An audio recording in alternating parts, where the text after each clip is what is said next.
Tentunya kita bersyukur kepada Tuhan di mana Tuhan memimpin kita ya selama tahun 2023 ini. Tidak terasa kita sudah tiba di penghujung tahun, sabat terakhir di tahun 2023. Saya juga agak sedikit kaget, tulang bilang Pak, Abang siap khotbah. Aduh ini khotbah akhir tahun ini berat ya, tapi ya puji Tuhan kita meminta kepada Tuhan ya. Saya juga bingung ini apa yang saya mau bawa, apa yang saya mau khotbah maksudnya mau bawakan di khotbah ini. Setelah mengikuti petunjuk yang disampaikan, meminta kepada Tuhan terutama, saya pas buka ayat, saya dapat di ayat ini, saya dapat Wahyu 3 ayat 19. Barang siapa kukasihi ia kutegur dan kuhajar, sebab itu relakanlah hatimu dan bertobatlah. Ini memang ayat ini saya dapat dari 2 minggu lalu. Kemudian saya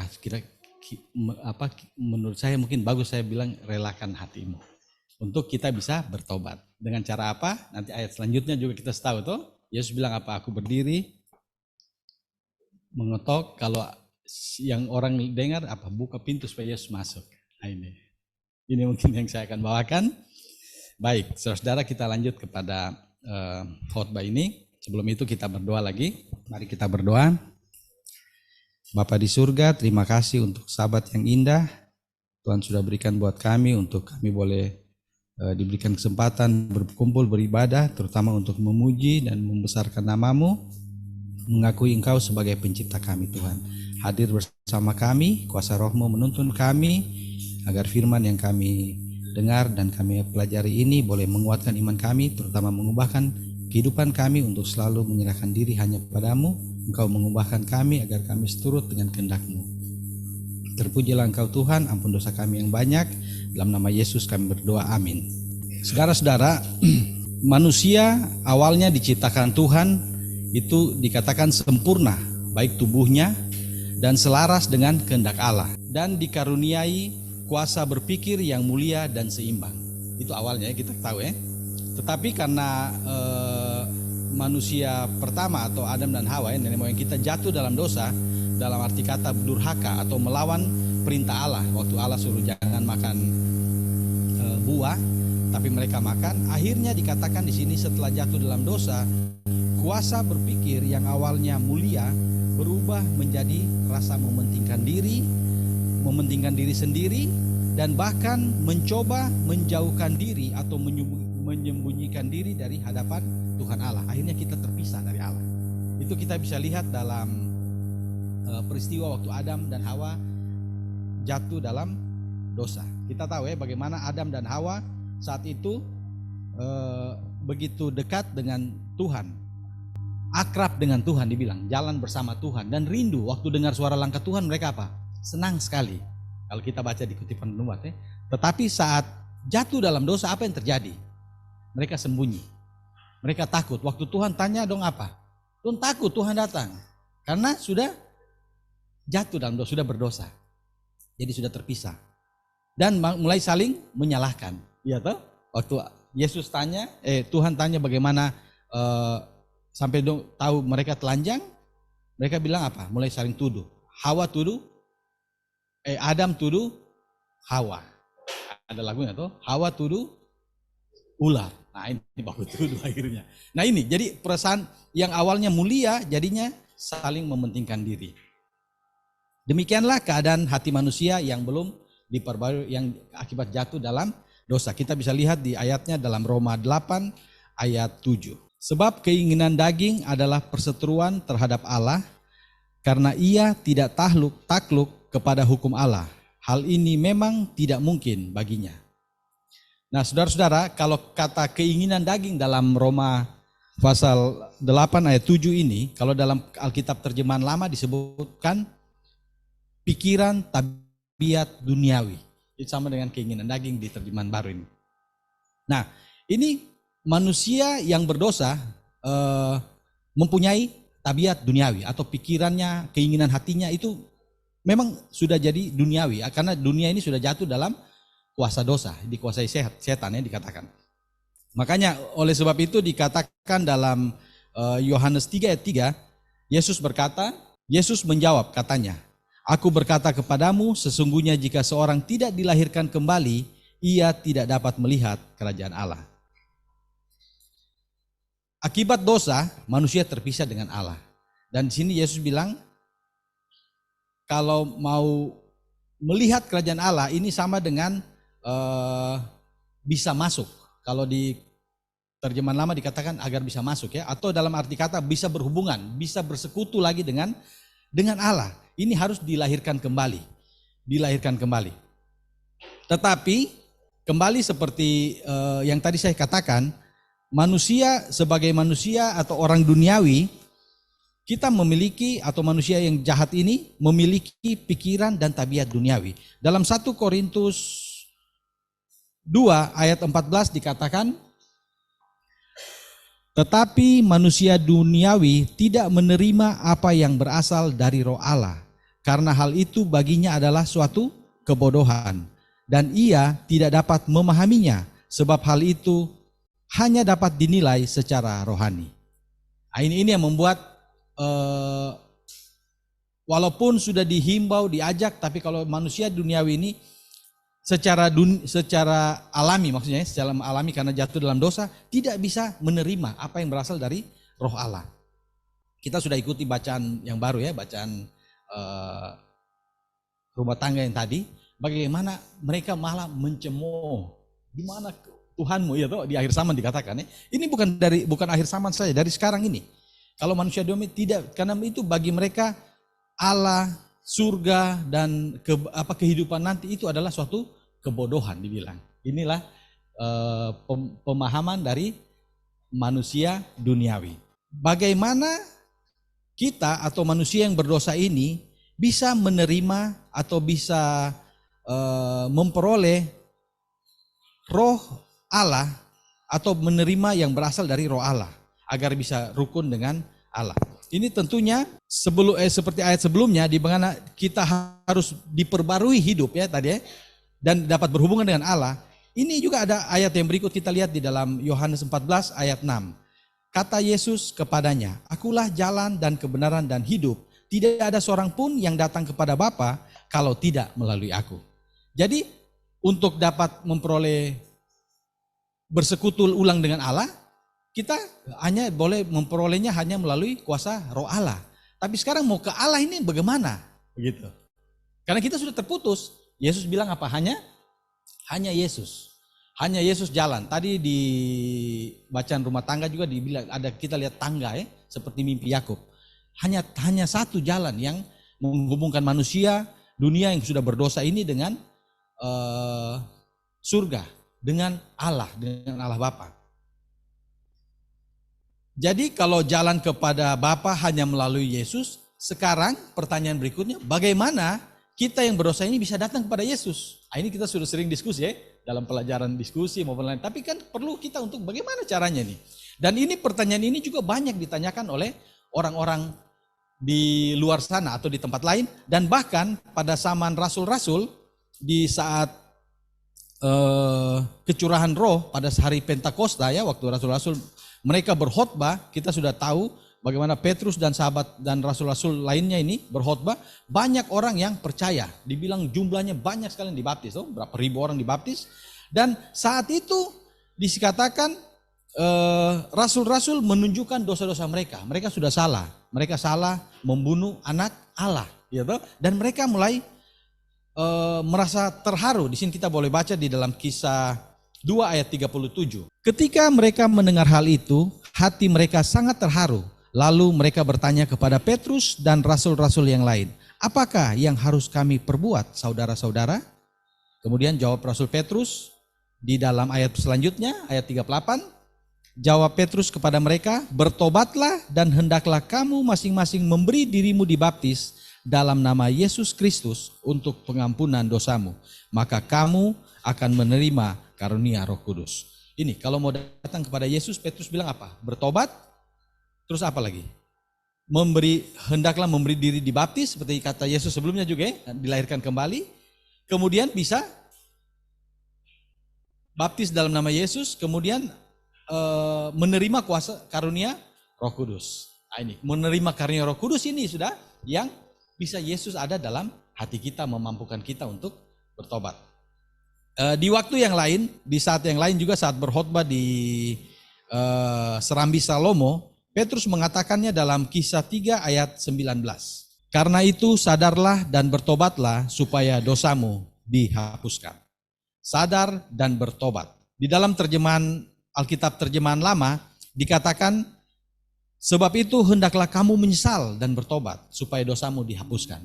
Jadi sadar ini dalam terjemahan dikatakan menyesal. Ini sama juga, sama juga sadar dan menyesal. Tetapi kata menyesal ini saya mau ambil karena di sini apakah pertobatan itu hanya perlu saat kita menyesal saja atau bagaimana? Kita bisa lihat juga kutipan Roh Nubuat di dalam Kebahagiaan Sejati halaman 18 paragraf 2. Ellen G. White Kebahagiaan Sejati halaman 18 paragraf 2 dikatakan, kita tidak akan meninggalkan dosa itu kecuali kita melihat betapa jahatnya dosa-dosa itu sebelum kita mengenyahkannya dari dalam hati kita. Dari dalam hati kita tidak akan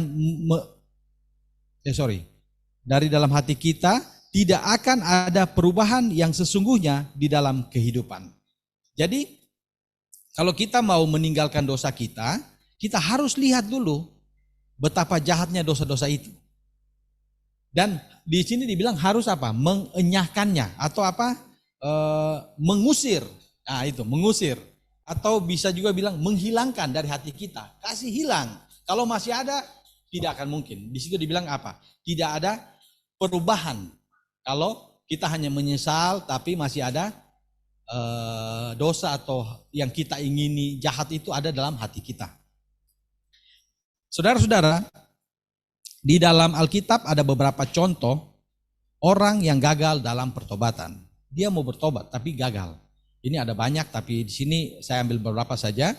Mereka umumnya sedih karena telah berbuat dosa dan berusaha mengadakan pembaharuan secara lahiriah. Di sini mereka berusaha karena apa? Karena takut perbuatan salah yang mereka buat dan akibat-akibatnya, atau juga bisa dibilang mereka hanya meratapi kesengsaraannya saja, tetapi tidak menyesali dosa itu. Nah, ini yang terjadi. Contohnya kita bisa lihat juga Esau. Di sini dibilang Esau itu berduka karena kehilangan hak sulung untuk selama-lamanya. Dia menyesal dan berduka. Kita sudah tahu ya ceritanya bagaimana Esau menukar hak sulungnya hanya dengan semangkuk sup kacang merah dibilang. Atau dalam arti kata dengan seleranya. Seleranya membuat dia kehilangan akan hak sulung selama-lamanya. Ini membuat dia berduka. Begitu juga ada Bileam. Kita sudah pernah diskusi juga ya, pelajaran tentang Bileam. Di sini dibilang Bileam mengaku berdosa karena takut saat malaikat berdiri di tengah jalan dengan pedang yang terhunus. Ia mengaku kesalahannya supaya nyawanya jangan hilang. Ini juga terjadi pada Bileam. Dia hanya takut. Dia mengaku, oh betul saya salah. Kan saat itu Bileam disuruh untuk mengutuki bangsa Israel. Tapi apa? Malaikat berdiri pele, dia punya keledai. Waktu dia tahu matanya terbuka, dia lihat, dia takut. Takut karena takut supaya dia mati, itu saja. Kemudian yang berikut ada juga Firaun. Kita tahu juga di sini Firaun disebutkan Firaun mengaku salah untuk menghindari hukuman berikutnya. Dia keras kepala, dia tidak mau mengakui Tuhan, Allah bangsa Israel. Saat Musa menghadap dia, Musa bilang apa? Izinkan bangsa ini untuk keluar beribadah kepada Tuhan. Dia bilang tidak boleh.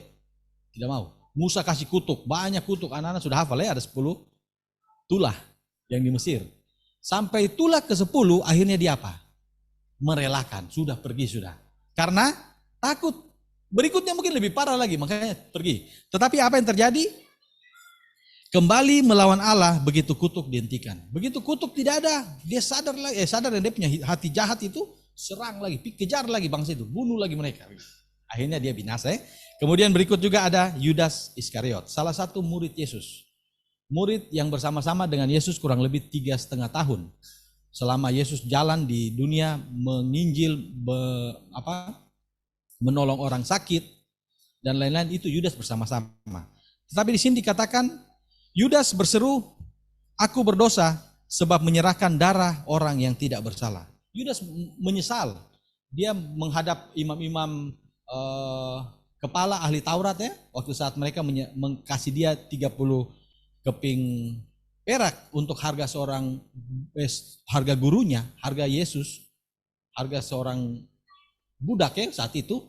Dia menyesal, aduh kenapa saya jual saya ke Tuhan. Tapi apa yang terjadi? Sudah terlambat.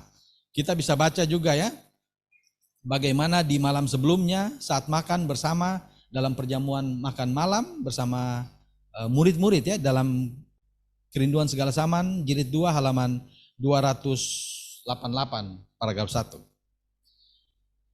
Ia telah membasuh kaki Yudas, tetapi hati tidak diserahkan kepadanya. Hati itu tidak disucikan. Yudas tidak menyerahkan dirinya kepada Kristus.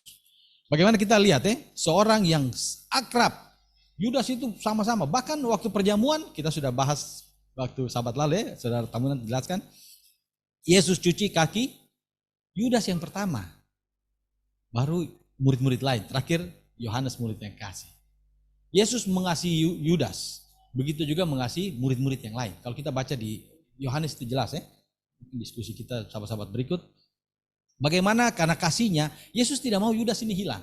Dia makan, bahkan sampai malam terakhir sebelum Yesus diserahkan itu, Yesus masih memberikan nasihat pada Yudas. Tetapi apa yang terjadi? Di sini dibilang Yudas tidak menyerahkan hatinya. Hatinya tidak diserahkan kepada Yesus. Itu yang membuat dia punya hati ada apa? Keinginan duniawi. Yudas punya otak itu hanya uang istilahnya. Dia banyak pikir materi. Sampai waktu perempuan Maria Magdalena menyiram itu, dia hanya aduh ini uang banyak sekali, rugi. Dia pikirannya hanya itu. Dan dia ikut Yesus karena itu juga. Dia lihat, oh Yesus ini punya potensi, calon pemimpin besar, calon raja. Kalau Yesus jadi raja, apa yang terjadi? Oh saya bisa urus ini. Bayangkan Yudas urus uang sedikit saja di kelompok Yesus dan murid-murid ini aja, dia sudah korupsi. Apalagi kalau dia urus kalau Yesus. Itu dia punya keinginan hanya itu. Makanya saat Yesus cuci kakinya, dia tidak mau serahkan hatinya. Dan dia ambil keputusan untuk meninggalkan perjamuan itu dan meninggalkan Yesus dan pergi. Kita tahu ceritanya selanjutnya. Hal yang sama terjadi pada zaman Nuh. Tadi juga sudah disinggung di bacaan ya. Kita bisa lihat di dalam buku Kitab Para Nabi dan Bapa volume 1 halaman 88 paragraf 1. Di sini dikatakan, ini agak panjang. Mula-mula banyak orang yang kelihatannya menerima akan amaran itu. Tetapi mereka tidak berpaling kepada Allah dengan pertobatan yang sejati. Mereka tidak mau akan dosa-dosa mereka. Selama waktu yang berlangsung sebelum air bah itu datang, iman mereka telah diuji dan mereka gagal untuk menghadapinya. Dikalahkan oleh ketidakpercayaan mereka yang sedang merajalela waktu itu, akhirnya mereka bergabung dengan sahabat-sahabat lamanya untuk menolak pekabaran yang hikmat itu. Beberapa orang yang benar-benar merasa dirinya berdosa dan mau memperhatikan amaran itu. Tetapi begitu banyak yang mengolok-olok serta mencemoohkan sehingga mereka dengan roh yang sama telah menolak undangan yang penuh rahmat itu. Dan dengan segera mereka pun menjadi pengolok-olok yang paling berani. Karena tidak ada seorang pun yang lebih takabur dan pergi begitu jauh dalam dosa seperti mereka yang dulunya mempunyai terang kebenaran, tetapi menolak roh Allah yang dapat meyakinkan. Jadi sedih sekali ya kalau kita lihat pengalaman dari Nuh. Nuh berkhotbah lama, bukan sedikit. 120 tahun. Banyak yang bantu dia. Karena barang besar, kapal besar itu tidak mungkin Nuh bikin sendiri. Itu banyak sekali yang bantu. Dari generasi ke generasi, bahkan sampai orang-orang yang baik Tuhan istirahatkan. Kita tahu ceritanya. Dan banyak yang bantu dia, akhirnya apa? Awalnya percaya tapi malah menolak. Di sini dibilang apa? Mereka yang dulunya punya terang kebenaran sudah terima, tapi akhirnya karena menolak bahkan jadi pencemooh yang paling berani. Oh, ini nanti paling di depan. Yang sama-sama dengan kita pelajari kebenaran, tapi karena menolak panggilan dari Roh Allah ini, tidak mau merelakan hati kita untuk diperbarui, ini dibilang nanti jadi pengolok yang paling berani. Nanti tampil dulu, ada orang itu tipu, begitu. Contoh ya, kayak begitu. Dan ini juga pengalaman-pengalaman dari orang-orang yang kelihatannya mau bertobat tapi tidak jadi bertobat ini juga bisa jadi bagian kita, saudara-saudara. Nah, ini dikatakan mengapa bisa demikian? Kita ke ayat selanjutnya, dalam Wahyu 3 ayat 19 ini dikatakan, barang siapa kukasihi ia kutegur dan kuhajar. Sebab itu relakanlah hatimu dan bertobatlah. Ini yang Yesus bilang. Yesus karena kasih akan manusia, dia tegur dan hajar. Dia minta untuk kita relakan hati kita. Kita bisa baca juga di dalam Nasihat bagi Sidang, halaman 124, paragraf 3, di sini dikatakan,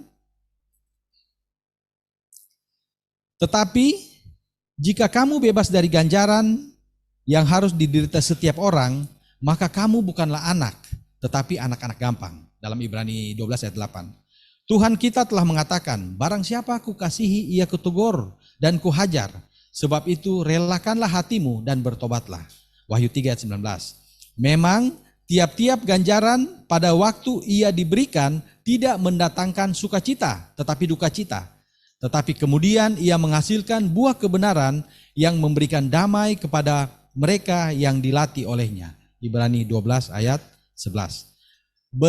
Bagaimana pahitnya sekalipun disiplin itu, ikhtiar itu ditentukan oleh kasih Bapa yang lemah lembut, supaya kita beroleh bagian dalam kekudusannya.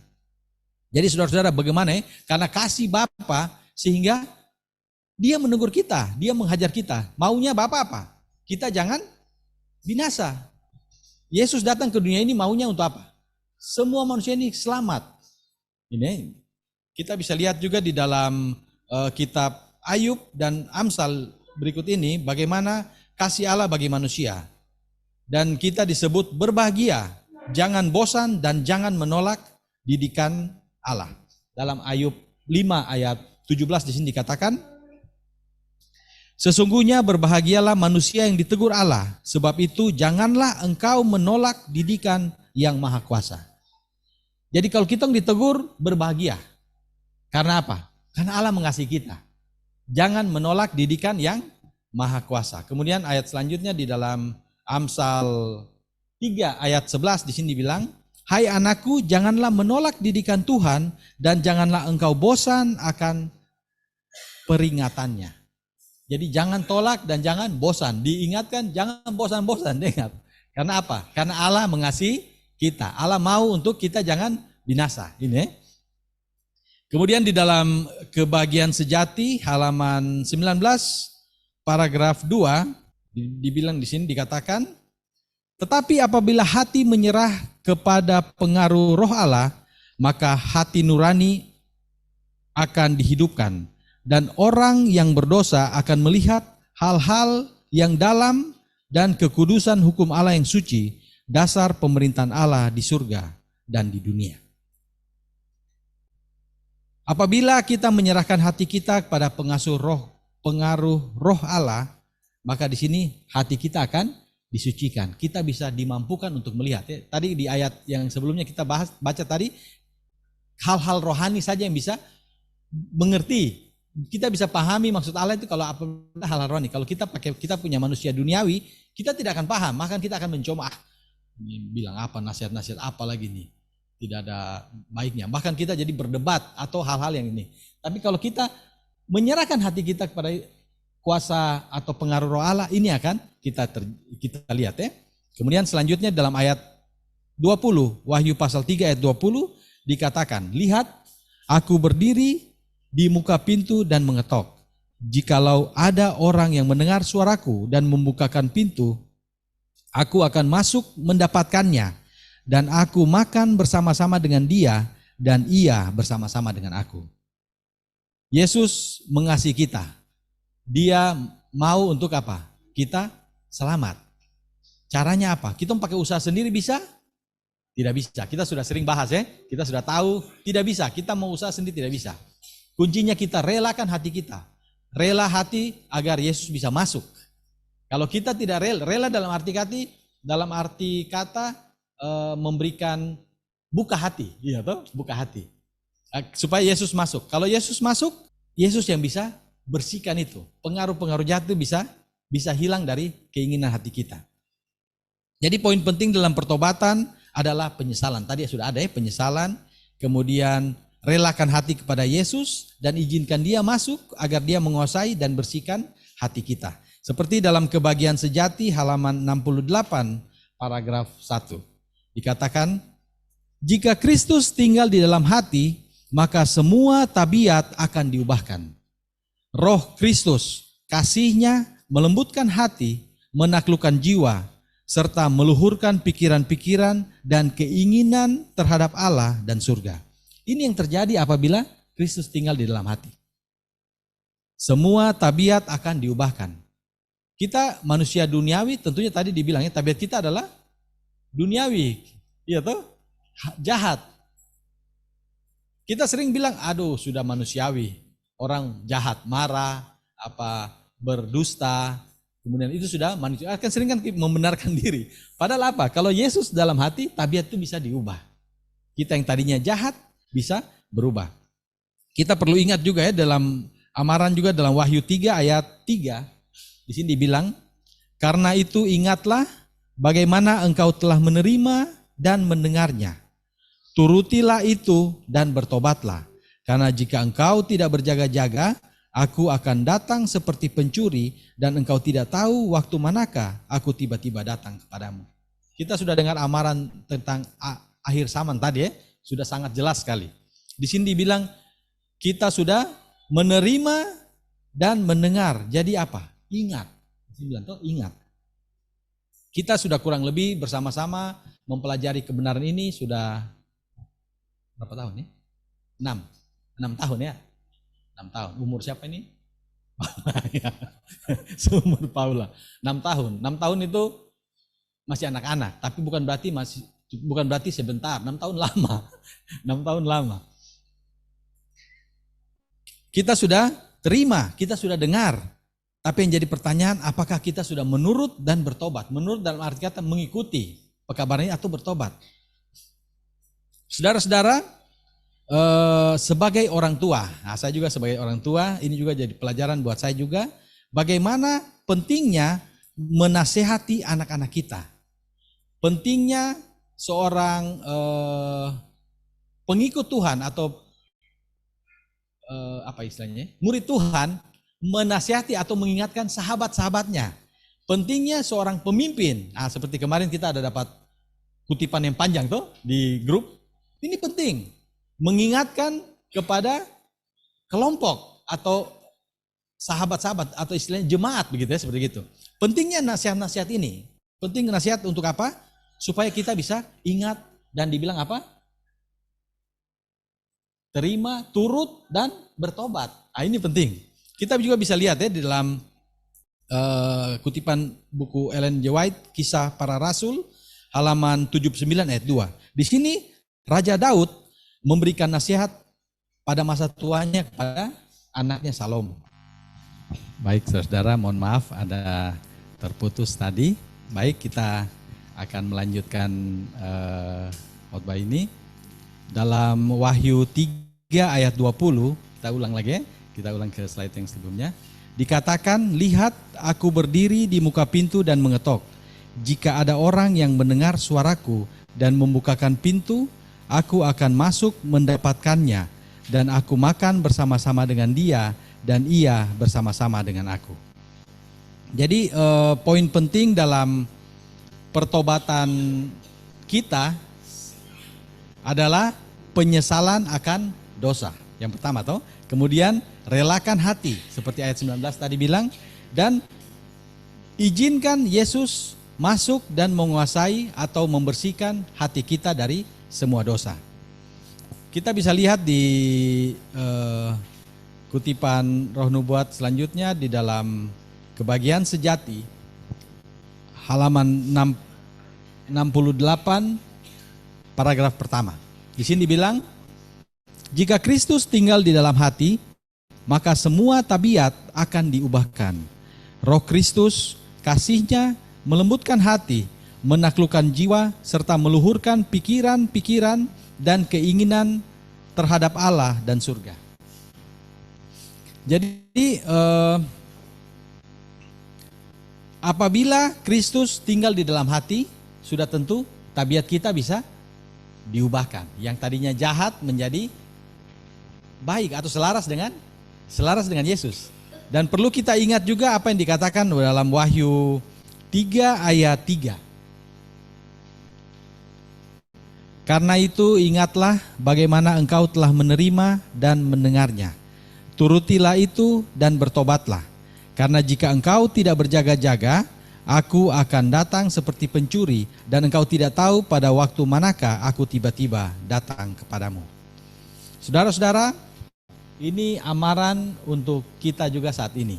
Karena kita sudah di sini dibilangnya, ingat bagaimana kita sudah mendengar dan menerima. Kita yang sudah mendengar dan menerima itu kita ingat, karena kita tidak tahu waktunya kapan, waktunya kapan untuk Yesus datang tiba-tiba. Dan perlu juga atau penting juga kita mengetahui, kita mendengar, kita bagikan ke orang lain, baik kepada anak-anak kita sebagai orang tua maupun kepada saudara kita, teman kita, tetangga, atau dari pemimpin kepada anggota. Ini juga perlu untuk saling menasihati. Seperti yang dikatakan oleh Raja Daud kepada anaknya Salomo di dalam buku Kisah Para Rasul halaman 79 paragraf 2. Kepada Salomo sebagai seorang yang dipanggil untuk menempati kedudukan tanggung jawab yang terkenal, Daud memberikan suatu permohonan yang khusus.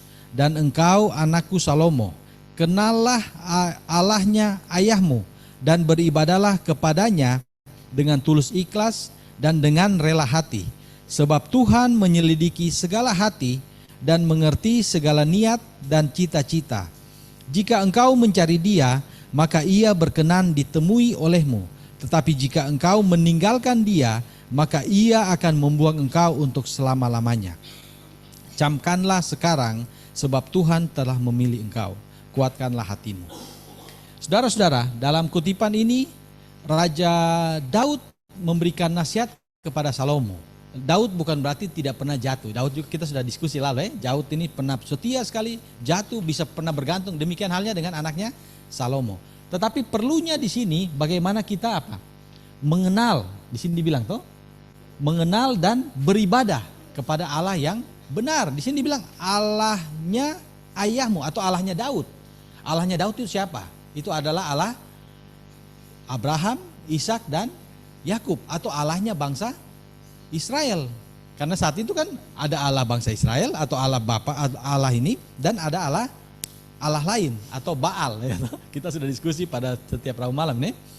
Ini penting untuk kita kenal dan kita beribadah. Karena apa? Karena nasihat ini kepada, ini saya punya di keluarga kita sering juga nasihatkan anak kita, perlu kamu kenal dan kamu beribadah. Karena di sini dibilang apa? Kita bisa baca di kutipan membina anak bertanggung jawab halaman 51 paragraf 4. Ini. Penurutan yang disertai kerelaan hati adalah ujian pertobatan. Tidakkah kita akan mengajarkan kepada anak-anak kita bahwa penurutan yang disertai kerelaan hati kepada kehendak Allah membuktikan apakah mereka yang mengaku diri pengikut Tuhan itu adalah benar-benar pengikut Tuhan? Tuhan mempunyai maksud dalam setiap kata yang diucapkannya. Jadi penting di sini untuk kita ajar kepada anak-anak kita yang tadi saya bilang, kita bisa sampaikan kepada sahabat, keluarga, untuk kita bisa menurut dengan kerelaan hati. Karena di sini jadi bukti bahwa apakah kita itu pengikut Tuhan atau bukan. Ini kita kenal Allah kita yang kita sembah, kita turuti Dia, kita sembah hanya kepada Dia. Ini bisa menjadi pelajaran buat kita juga. Dan di sini kepada Salomo anaknya, Daud meminta untuk mengenal dan beribadah hanya kepada Allahnya. Tadi dibilangnya dengan apa? Tulus ikhlas dan kerelaan hati. Karena penurutan yang disertai kerelaan hati akan membuktikan bahwa kita adalah pengikut Tuhan yang benar. Ada contoh tentang penurutan dan kerelaan hati dalam buku Kisah Para Rasul halaman 195 paragraf 1 tentang orang-orang di Berea ini. Di Berea, Paulus mendapati orang Yahudi yang rela menyelidiki kebenaran yang diajarkannya. Catatan Lukas menyatakan mereka, orang-orang Yahudi di kota itu, lebih baik hatinya daripada orang-orang Yahudi di Tesalonika. Karena mereka menerima firman itu dengan segala kerelaan hati. Dan setiap hari mereka menyelidiki kitab suci untuk mengetahui apakah semuanya itu benar demikian. Banyak di antara mereka yang menjadi percaya, juga tidak sedikit di antara perempuan terkemuka dan laki-laki Yunani. Jadi ada perbedaan yang Paulus dapati di antara umat-umat Tuhan, orang-orang Yahudi di Berea dan di Tesalonika. Karena apa? Karena ini mereka merelakan atau menyerahkan hati mereka untuk agar bisa menyelidiki kitab suci setiap hari. Ini pekerjaan dari jemaat mula-mula kalau kita lihat Ini yang membedakan mereka, ada kerelaan hati. Kemudian bagaimana dengan Rasul Paulus sendiri? Kita tahu kita masih di buku yang sama tapi kita mundur ke halaman 105 paragraf 2. Tentang Rasul Paulus ini dikatakan demikian. Kabar tentang pertobatan Paulus telah datang kepada orang-orang Yahudi sebagai suatu keheranan yang besar. Ia yang telah mengadakan perjalanan ke Damsyik, kita tahu perjalanannya waktu tujuan Paulus, dengan kuasa penuh dan tugas dari imam-imam kepala, itu bisa baca di Kisah 26 ayat 12, untuk menawan dan menganiaya orang-orang percaya, sekarang mengkhotbahkan Injil tentang juru selamat yang sudah disalibkan dan telah bangkit itu, menguatkan tangan mereka yang menjadi murid-muridnya, dan terus-menerus membawa orang-orang bertobat kepada iman yang sekali waktu pernah ditentangnya dengan pahit. Ini yang terjadi pada pertobatan Rasul Paulus. Kita tahu Rasul Paulus itu masalah apa? Ketaatan dia itu nomor 1.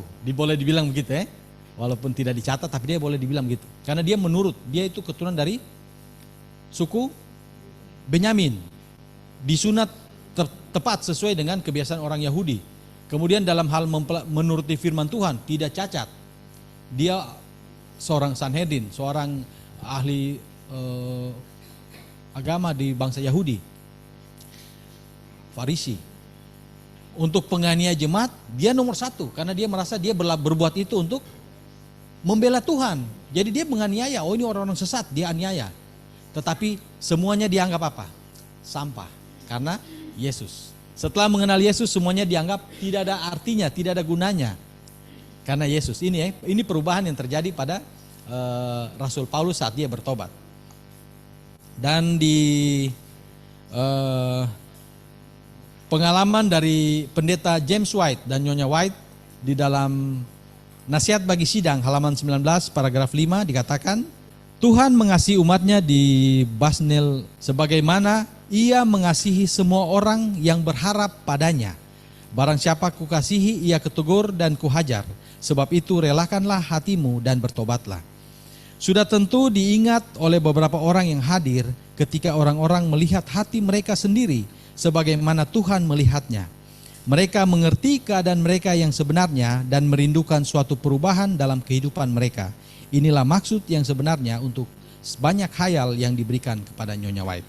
Jadi kita ketahui saudara-saudara, saya ingin cerita sedikit tentang di Nasihat bagi Sidang ini, pengalaman dari pendeta White dan Nyonya White saat dia mengunjungi kumpulan di Basnil di Michigan, Amerika pada tanggal 20 Juli tahun 1867. Di sini dikatakan ada kumpulan yang kecil, tidak terlalu besar, dan ada seorang evangelis yang sudah menobatkan orang-orang atau kumpulan di tempat itu. Tetapi yang terjadi adalah evangelis ini waktu setelah membaptiskan umat-umat di sana, dia tidak ada penggembalaan. Nah, seperti yang diskusi di Facebook rame nih, yang dengan saudara Brand dan lain-lain. Jadi tidak ada penggembalaan yang terjadi. Akhirnya apa? Umat-umat yang di Basnil ini mereka menjadi tawar hati. Akhirnya mereka kembali kepada kebiasaan lama. Karena evangelis ini sudah pergi. Siapa yang pimpin mereka? Dorang di situ. Sedangkan mereka baru mengenal kebenaran. Akhirnya apa yang terjadi? Di sini dibilang dari sekitar 60-an orang itu sisa 12. 10 sampai 12 orang aja yang tinggal. Dong baku lihat muka akhirnya apa? Kita bubar sudah. Kita bubar. Saat itu zaman itu masih zaman surat menyurat lewat pos ya. Jadi waktu mereka mau tinggalkan perkumpulan itu, mereka punya kumpulan itu, perkumpulan ini terletak atau mereka biasa mengadakan di bawah pohon, di halaman di bawah pohon-pohon. Saat mereka mau tinggalkan tempat itu kurang lebih ada 10 sampai 12 orang, ada tukang pos datang. Tukang pos antar surat. Di dalam surat-surat yang dibawa itu salah satunya adalah buku Review and Herald. Dan mereka waktu buka di dalam, di sini dibilang di dalam kolom rencana. Ya, pada kolom rencana perjalanan. Nah ini, pada kolom rencana di buku Review itu ada rencana-rencana toh. Di sini dikatakan Pendeta James White dan Nyonya White akan berada di tempat mereka di Basnel ini pada tanggal 20 Juli 1867. Itu hanya 1 minggu saat mereka terima surat itu. Minggu depan pendeta mau datang dengan Nyonya White. Akhirnya apa yang terjadi? Mereka bilang panggil anak-anak. Panggil tetangga-tetangga mereka, kemudian orang-orang yang sudah murtad, yang sudah pernah sama-sama tapi tidak balik, dan termasuk mereka yang ada kurang lebih 12 orang ini kumpul. Kita siap, Sabat depan, minggu depan pas hari Sabat ini tanggal 20, Pendeta White dan Nyonya White akan datang. Betul, akhirnya mereka terkumpul kurang lebih 60 orang saat itu di kumpulan itu, dan di bawah pohon mereka beribadah menyucikan Sabat. Hari Sabat pagi Pendeta James White yang berkhotbah. Saat Pendeta White berkhotbah, kemudian Sabat siangnya giliran Nyonya White yang menyampaikan firman. Tapi waktu Nyonya White di sini diceritakan waktu dia buka Alkitab, dia seperti bingung. Ayat apa yang dia membaca? Dia di sini bilang dia seperti bingung. Akhirnya apa? Dia tutup Alkitab dan dia mulai di sini dibilang mulai berbicara. Pada petang harinya Nyonya White berdiri dan hendak berbicara. Tetapi sesudah membaca ayat pilihannya, ia kelihatan bingung. Tanpa komentar selanjutnya, ditutupnya Alkitabnya dan mulai berbicara kepada mereka secara pribadi. Rupanya saudara-saudara, Nyonya White menerima hayal 2 tahun yang lalu. Ini tahun 1867, berarti 1965. Nyonya White sudah menerima hayal tentang kelompok ini di Basnel, Michigan ini. Jadi dia sudah lihat di sini. Jadi akhirnya dia tutup Alkitab dan dia mulai bicara sesuai dengan hayal yang dia terima. Di dalam hayalnya dia lihat bagaimana kehidupan kerohanian dari umat-umat Tuhan di tempat itu. Yang pertama dia lihat di sini yang dikatakan, sementara saya berdiri di hadapan saudara-saudara petang ini, saya memandang pada wajah orang-orang yang ditunjukkan kepada saya dalam hayal 2 tahun yang lampau. Ketika saya memandang pada wajah saudara-saudara, pengalaman saudara-saudara terkilat dalam pikiran saya dengan jelasnya. Dan saya mempunyai suatu pekabaran bagi saudara-saudara dari Tuhan. Di sana, yang pertama dia bilang, di sana ada seorang saudara duduk di dekat pohon cemara. Saya tidak dapat menyebut nama saudara karena saya belum pernah diperkenalkan dengan saudara. Tetapi muka saudara saya kenal. Dan pengalaman saudara ditunjukkan dengan jelasnya di hadapan saya. Kemudian ia berbicara dengan saudara ini tentang kemurtatannya. Ia mengajak dia atau Nyonya White mengajak dia kembali dan berjalan dengan umat Allah. Itu yang pertama. Terus yang kedua juga ada seorang perempuan dibilang. Seorang perempuan duduk di samping saudari Maynard. Ini dia kenal sebelahnya, tapi yang nama ini tidak tahu. Demikian juga dia kenal, dia tahu Nyonya White tahu dia punya perjalanan hidup, dia punya kemurtatan istilahnya, dan Nyonya White bicara secara pribadi dengan orang itu. Yang dilakukan adalah tidak khotbah tapi mulai bicara secara pribadi-pribadi. Nyonya White karena diberi penglihatan, Nyonya White bilang, aduh saudara sudah jauh, saudara sudah tinggalkan Tuhan, kembali. Terus yang satu orang juga di sini dibilang duduk di dekat pohon oak. Dia juga berbicara hal yang sama dilakukan. Waktu selesai Nyonya White mengadakan panggilan itu istilahnya pembicaraan itu, nasihat dan himbauan panggilan ini, waktu dia duduk ada satu orang yang berdiri. Dia bilang, kita tidak kenal pendeta White, tidak kenal kita. Bagaimana mungkin dia bisa bicara seperti tadi? Apakah betul? Akhirnya mulai diberikanlah kesempatan kepada 3 orang yang tadi dibilang itu. Berdirilah orang yang di pohon cemara pertama. Dia bilang apa? Yang Mrs. White sampaikan itu benar-benar. Bahkan yang kalau saya cerita tidak terlalu jelas. Yang dia sampaikan lebih jelas daripada yang saya mau bisa sampaikan. Demikian juga seorang perempuan yang tadi. Dan seorang yang di dekat pohon oak gitu. Mereka menceritakan hal yang sama. Apa yang terjadi? Di sini dikatakan kumpulan ini menjadi semangat lagi. Mereka membuka hati mereka melalui Nyonya White, walaupun Nyonya White kasih tahu dong kesalahan-kesalahan ya, kekurangan-kekurangan mereka dalam kerohanian, tapi mereka mau buka hati dan terima. Ini yang terjadi pada umat-umat Tuhan saat di Basnel ini. Bagaimana dengan kita? Kita di sini tidak ada Tuhan kasih seorang utusan untuk buka kita punya dosa-dosa. Tidak. Tetapi melalui pelajaran-pelajaran yang kita pelajari. Ini jadi cermin untuk kita. Kita bisa lihat, oh saya selama ini sudah salah. Saya selama ini punya kelakuan begini. Dan lain-lain. Ini pelajaran-pelajaran disampaikan baik melalui renungan pagi, khotbah-khotbah, pelajaran sore, Rabu malam, diskusi, dan lain-lain. Ini semua harusnya mengingatkan kita untuk menjadi teguran atau introspeksi buat kita. Kita bisa introspeksi diri bahwa kita sudah selama ini kita sudah sesat. Kita punya tabiat duniawi masih ada dalam kita. Walaupun kita sudah mendengar dan menerima pekabaran ini. Ini jadi himbauan buat kita, biarlah di tahun yang baru di 2024 besok ini, biarlah kita boleh merelakan hati kita. Ada pertobatan yang sejati dalam hidup kita. Kita bisa bagikan kepada orang lain. Inilah menjadi doa dan harapan saya. Amin. Mari kita berdoa. Bapa di surga, terima kasih untuk pekabaran firman Tuhan yang sudah kami dengarkan. Kiranya ini boleh menguatkan kami Tuhan. Kami boleh menyerahkan hati kami kepada Tuhan. Kami boleh membuka agar Engkau berkuasa dalam hati kami Tuhan. Karena kami secara pribadi kami tidak mampu.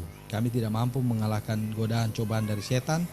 Tapi apabila Engkau yang bertata dalam hati kami akan dimampukan untuk menang terhadap semua cobaan dan godaan dalam hidup ini Tuhan. Hadirlah bersama kami sepanjang sahabat ini Tuhan. Kiranya Engkau boleh menyertai kami dalam semua kegiatan sepanjang sahabat ini. Inilah doa kami, ampun dosa kami yang banyak. Dalam nama Yesus kami berdoa. Amin.